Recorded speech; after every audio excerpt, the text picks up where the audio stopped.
The views and opinions expressed on any program are those of the producers and/or the persons appearing on the program and do not necessarily reflect the views and opinions of FRC Media, Bristol Community College, or the City of Fall River.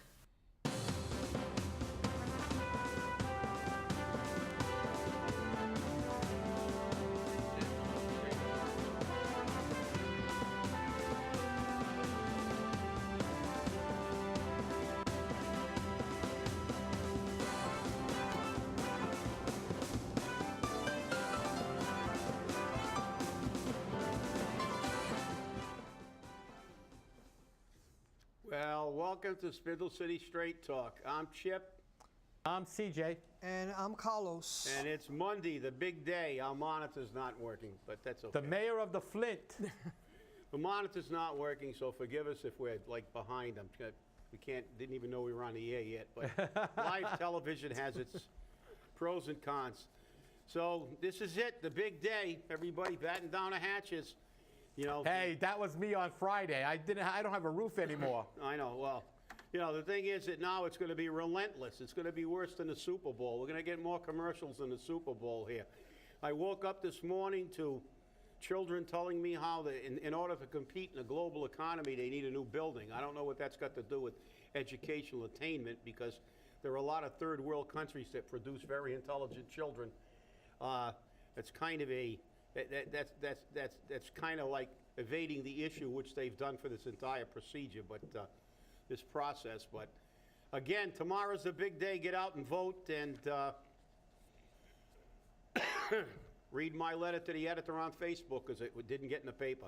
So well, don't feel bad. I sent 3, and none of mine got published either. I know. Well, I don't feel bad. I mean, but he at least did call me this morning, even though I called him Saturday or something, and said that there weren't enough slots. They can't print it on the day of the election. They won't do that, and blah, blah, blah. Okay. All right. The fact is that I think the people who were actually, we did do their forum and we did do things. But, hey, it is what it is. We're fighting an uphill battle against a lot of money, and we're not dealing with the real issue, which is very simple. Money. Money by the pound. Money, money, money. And it's all about money and nothing else. It's not about children. It's not about... If you read my letter, I'll talk about remember the children, but remember the families that are working 2 jobs and still qualify for heating assistance and the school lunch program. This impacts everybody in the community, not just the children. And the children who will go home to an environment where they may be getting thrown out of their apartments or losing their houses, that does not make a good educational environment when because unfortunately, as much as the proponents of this method of funding, not building a school, because we agree with building a school, would like you to believe this is a single item and it stands by itself. But it doesn't stand by itself. It's standing with its entire impact on a community, its overall impact on the entire community and every individual in it.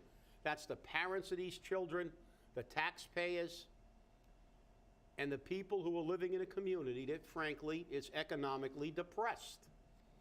It's like, no, don't worry about it. It's only, it's only $10, and the old scam. They tell the recently graduated high school kid, I can get you in this car for $200 a month, even though they know he'll be paying for it for 7 years, and he'll probably default on the loan. We all know what happened to the banks. Many of whom are bankrolling this effort. We all remember what happened when the banks were giving out predatory loans and mortgages. What happened? Simple. The people that got mortgages that shouldn't have gotten mortgages ended up losing their houses. And who got bailed out? Not the people who lost their houses, but the banks. The banks got bailed out. People who lost their houses because they overextended, like we're overextending the citizens of Fall River, got it again, like they always do. The big wigs get the golden parachutes. The people who are living on the edge lose their pensions, lose their jobs, and end up This will do more damage in the long run because it's not only this issue. This will open the door to debt overrides for Diamond Regional, debt overrides for Talbot, debt overrides for everything. Once they know they can sell this con, they're going to do it. And only government can do that, because remember, government never runs out of money because it's not their money. CJ, you ready to go here? I've got it. I don't know why the monitor's not working. I tried, but So did we. We had it on. I don't know whether it's not picking up the feed or what, but whatever. We can do this, but that's about it. Tomorrow's a big day. Tomorrow's a big day. yes, it is. But And just remember, all I can say is not remember the main, which we should, but remember the charter. Remember the buyer's remorse many people are having about the charter. and the buyer's remorse on the $123 million bond. And the buyer's remorse when they got their water bills. That's right. And tomorrow being election day, it's said that some people out there still don't know it's election day. And some people out there still don't have their minds how they're going to vote. And the ones that are voting yes, they're voting yes for the kids. I voted yes for the kids back in November when we decided if we were going to build a new school or not. That's when my vote was for the kids, but it was back in November. Now I still with the kids, but I just want to know what I'm paying for and how I'm paying for, and the solutions. And tomorrow being election day, we still have the same questions that we had a month ago or 2 months ago when the city council decided to put this question on the ballot. The question's still not answered, because if they had been answered, we probably will be in a different situation right now. No, you're right, Carl. The fact is that, look, make no mistake about it, as I open my letter, this is a marketing campaign, and a very sophisticated marketing campaign. They're marketing this school. Most of the people that are going to vote tomorrow are not voting on the funding. They've spun it where it's about the kids, it's about learning and right. It's all about this other stuff, which it isn't.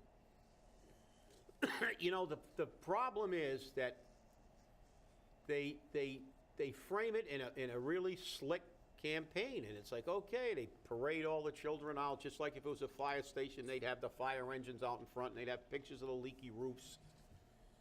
That's not the issue. We've already admitted, and everybody knows that we need a new building. This is about how we pay for it, and the impact it's going to put on the community and the individuals in that community. But they've managed to completely evade that issue. And focus their attention. That's what they do best. That's what government does best. The analogy you can use is you can't do this in your own life. Yeah, you can go out and get a credit card, max that out, get another credit card, max that out and get another credit card.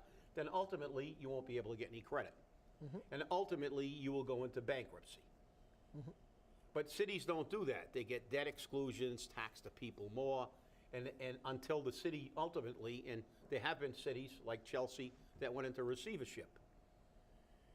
That's the problem. The problem is they do not live by the rules we do. Just as the banks who gave out predatory loans, they got bailed out. This is one of the problematic issues we have with government, that they allow these things to, and I blame the city council in a lot of ways for this. Mm-hmm. Why did they take a vote for debt exclusion? Why didn't they vote on exactly what the MSBA requires, that we would fully fund the project? Why didn't they demand a full financial report like they did in Wayland that was 53 pages for a town of 13,000? We get 5 pages with print this big that you could have put on a quarter of a page if it was regular size font. This is what we get for over $250 million debt. Mm-hmm. And this is one of the fundamental problems we have. This is all marketing. It's all a scam because they have no responsibility. They keep saying we're going to get city money. Everything is a manipulation of fact. Oh, we're going to get $40 million from the city. I hate to tell you guys, City doesn't have a job. I didn't see the city of Fall River working at Burger King. They don't have a job. Their job is to take taxes from us. And by the way, for the millionth time, taxes are regressive. Our forefathers started a revolution over taxes. The fact is that the income tax was not passed until 1913. That means there were no income taxes. Well, there was during the Civil War. There were a few times where they made a direct tax, but it was only for a specific instance, and then they removed it. But technically, there was no, and once they found out they could get the poor people to pay for the rich people, that was it. Case closed, and this is what they do. And the other problem is, you know, they get that financial team up there, they give an incomplete and frankly an underwhelming report to prove their point. And let's look at their record. I got it in my letter. Read the letter. Many years ago, they were going to lay off 28 people across the board in every department. Why? No money. There was $6.4 million missing in the budget. You didn't need to be an accountant. If you did the numbers and did simple addition and subtraction, you'd see that the budget started with a figure. They supposedly added $6.4 million, and at the end, the budget was the same. But they couldn't account for where the $6.4 million from the city went. Then the next headline was, no layoffs. We caught them. Then we had the fiasco with the health care. We hired the firefighters union, which I ran, and the police came in. We hired Ernst & Young to audit the city. City said they had no money. We found almost $2 million of our money in their account, which is a violation of the law, Chapter 32B, if you want to look it up, of the Massachusetts General Laws. Employee money is supposed to be kept in an interest-bearing segregated account and go directly into that account, and they did not keep the money. They put it into their account, and then they said they forgot it was ours. What happened? 3 free months Blue Cross for every employee in the city and an $18 premium reduction for the rest of the year. Again, you know, fuzzy math. Some years later, they found 5 accounts that had been dormant for 25 years, not 25 days. 25 years, no activity in 5 accounts. And then another fiasco with the health care, which resulted in, plus in the interim 2 arbitrations that I went through, the city said they didn't have the ability to pay. We proved they did, and we won both of those arbitrations. And as recently as 2016, they still had money in the general fund that belonged in the employee account. I requested that how those funds got there and how they finally were found, that they were tracked. I'm still waiting for an answer from the city. So the city's track record on its finances is abysmal, to say the least. And for the record, don't say, well, that was a long time ago. Because I said in the letter, the accountant, the auditor that audited the city's books back in '91, when we filed that arbitration, and it's in sworn deposition. It's not my, anybody that wants to read the deposition, take a ride up to Neil Rossman's office, who was our attorney. Ask him to read the depositions. The man who did the testimony about the city not finding it because they had insufficient data to do an actual audit was the company and the firm that did the audits for most of these years.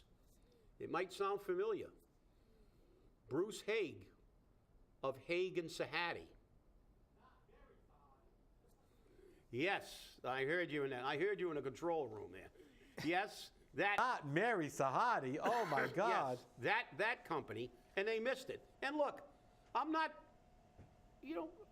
well, I blame them in a way because I thought CPAs had some code canon of ethics like attorneys, and they're both attorneys too, by the way, not only CPAs. That when something like this is done and it's not done properly, you should let people know. But obviously, Mr. Haig testified under oath, and it's there, not my words, his words. and I think he used 2 terms. He said that there was never an actual audit done. It was a reconciliation or he called it a reconciliation and a something else too. But basically what he did was, because they had insufficient data to actually do an audit. And when the arbitrator's award came down, the city said, we made a mistake, we're going to pay them back, we're sorry, and that was in 1991, and it's still making that mistake, so obviously they're not really good at fixing mistakes. But they said, we made a mistake, and it won't happen again, but it has. So this city's, look, we all know cities hide the money, and they play Chinese checkers with the funds, and they rob Peter to pay Paul. But the fact is, this city cannot sustain these kind of increases all the time.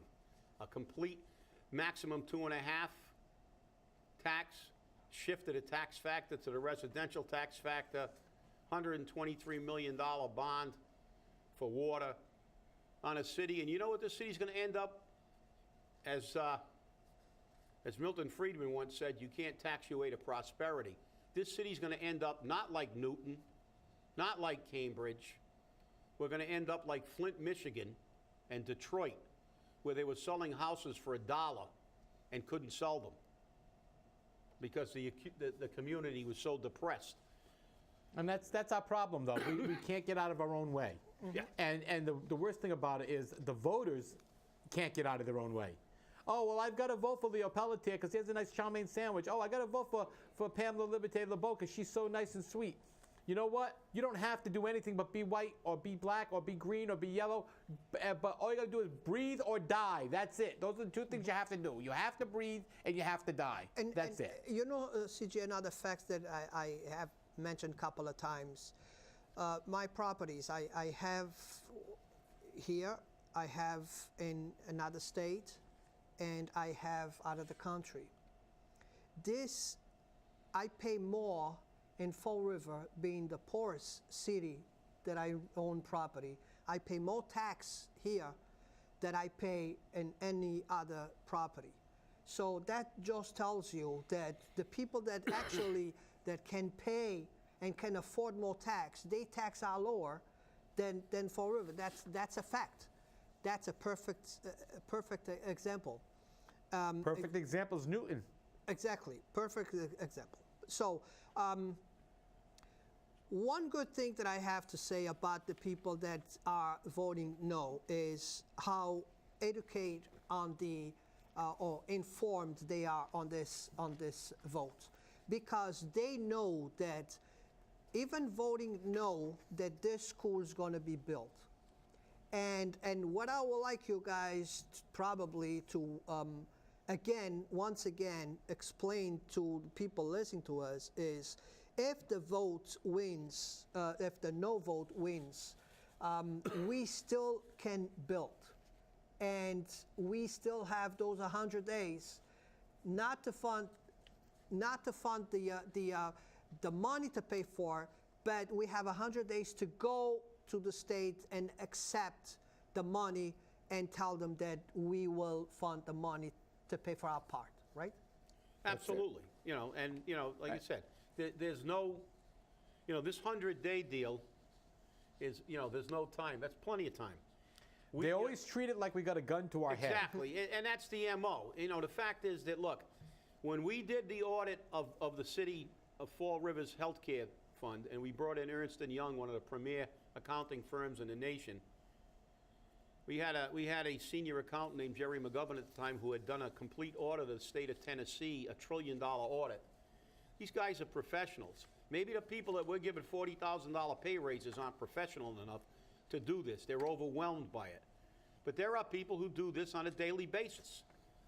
Firms like Ernst & Young, they will do an audit and they will find the money if there's any money. Not that hard, because we've done it. Not once, not twice, not 3 times, but about 5 or 6 times myself. Twice for collective bargaining agreements, twice for health care, and in another situation for other issues to prove ability to pay. Not that difficult. They make it like this is what, it's like, look, they built the pyramids, but they didn't have heavy equipment, and they're still standing. I don't know. Everything in Fall River is unattainable, and it's impossible, and everything's at the 11th hour, and the sky's always going to fall.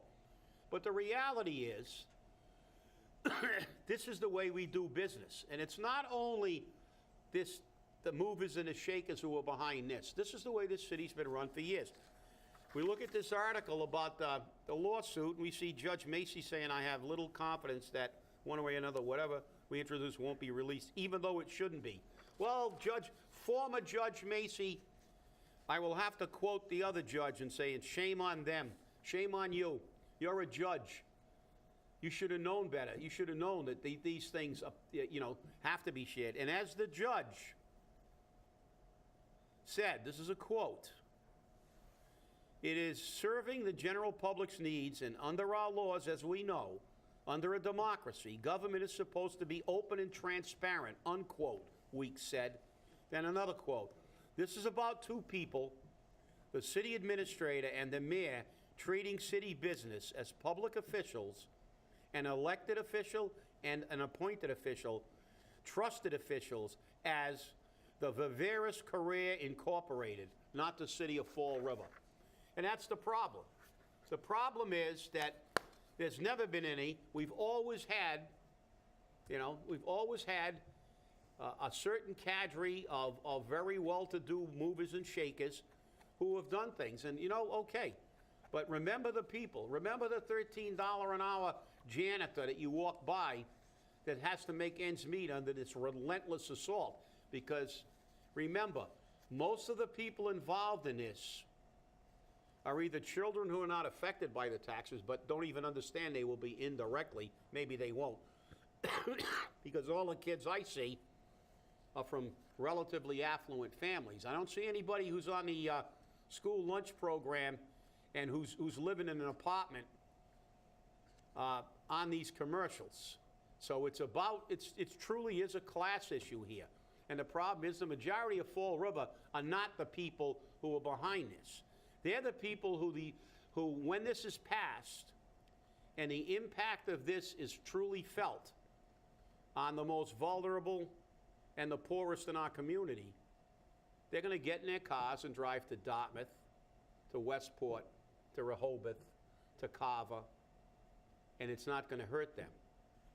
And that's the issue. And that's the thing that really disturbs me, because, they're making this like we are the antagonists here. We're the bad guys. We're against children. We're against everything that's good. Mom, apple pie, the flag, everything. We are the bad guys. And we're not. The fact is against education. And against education. And as I said on numerous occasions in my presentation, I'm definitely not against education. Both of my children graduated from Durfee. Both of my children have graduate degrees. My daughter has 2 masters. My son has a doctorate. And my kids are on the way. They're both in college. And both of them went to Durfee, as did I. So to say I'm anti-education, the only thing I'm anti is how much education costs, because I paid for their education. They got the loans, and I had to pay too. But the fact is that that's the farthest thing from the truth. The proponents of this question are doing, and they've fairly well succeeded, because when I talk to people the day before the elections, most of them still don't know. This is only about money. It's about the kids, it's about this, it's about everything but the facts. So they've done a very, very good job of focusing on the tree and not looking at the forest, because, they're not looking at the kid who's now going to go to a brand new opulent Durfee, and I never knew that there was a direct proportion between the price of the building and the educational attainment. They're going to have to show me some statistics on that, because I don't believe that. Because, as I said, I got a lot of cases in point like Abraham Lincoln. So, but the fact is that I'm looking at the kid who's going to go to this brand new Durfee, the crown jewel, for at least 15 or 20 years. Then it'll be getting old again. and then goes home and his mother says, well, we're out of the apartment. I can't afford the rent. You know, so what kind of environment is that going to give them? Well, we're losing our house. Oh my God, we're going to run around. Are we going to lose the house? You know, it's not only about the kids. Those kids have parents. And in Durfee, if you look at the statistics, what do we got? See, what was the last number, CJ, school lunch? 80%? Yeah, like 82%. 82% of the children. So is this Newton? No. Excuse me. And the other thing is, not my numbers, U.S. Census Bureau, this isn't going to get better quick. I made a comparison of all the cities like Lowell and New Bedford and stuff. Our growth rate, you know what Fall River's growth rate is in population? 0.1%. Not 1%, 0.1%. And that's United States Census Bureau statistics. Lowell's got a 5% growth rate, and Lowell's almost as bad economic shape. We're not bringing people in, and we're not keeping our people. We're going to spend $263 million to educate our children to leave town, because we also have, according to the United States Census Bureau, the lowest amount of people in this community with a bachelor's degree. We've only got 14%. New Bedford's got 16, Lowell's got 22. So even the people we're educating don't stay in the city. So there's another issue. The problems, the point I'm trying to make, and it's hard to get, but our problems are far beyond a building. This building is not going to be a panacea. It is not going to fix everything. The reality is it's just a building. Building's a symptom of the problem. It's not. Right. It's not the whole problem. It's a symptom of the problem, and that's the biggest problem we have, is that people are taking the symptom.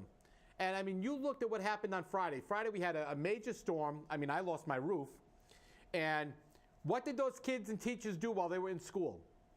They videotaped and took pictures. 11 o'clock in the morning, 12 o'clock in the afternoon, 10 o'clock in the morning, 9 o'clock. They were taking pictures and videotaping. They weren't learning. They weren't trying to learn. And what did the Herald News say? Oh, the students were posting pictures and videos all day, but the no side was picking on them. We weren't picking on them, we were making a point. The point is, if you were doing less with the videotaping and the Snapchatting and the Facebooking, you'd learn more. Well, yeah, aren't cell phones prohibited in school? No, they're not. They can use them during class time? Yes.